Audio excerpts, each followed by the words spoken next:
What do Honey, I Shrunk the Kids, the Dead Poets Society, and Re-Animator have in common? And thank you, Dead Weirdo Studio, for bringing part of this back to my attention. Well, Honey, I Shrunk the Kids has the writers of both of these two films involved. Tom Schulman, who wrote Dead Poets Society, co-wrote an early draft of Honey, I Shrunk the Kids. And guess who else was in the mix? Stuart Gordon and Brian Yuzna, best known for the cult horror hits like Re-Animator. And you might ask yourself why. Well, horror legends Stuart Gordon and Brian Yuzna wrote the first draft because this film was originally intended to be a much darker, more sci-fi horror than family comedy film.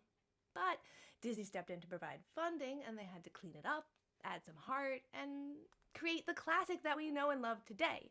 However, the original was supposed to be PG-13 and be a sci-fi thriller filled with giant ants, killer sprinklers, and the sheer terror of being ant-sized in your own backyard. Like, think Final Destination, but for tiny people.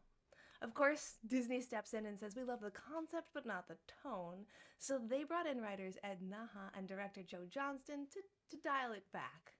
And out went the horror, and in came a lot more heartwarming bits. And that makes the movie that we know and love, but if you watch it, there are a lot of near-death scenes, and that ant battle, the intensity, it's all leftover horror DNA from the original version.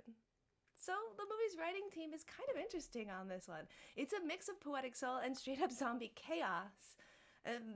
It goes from inspiring kids to killing kids to shrinking kids. And that's a lot of range, in my opinion.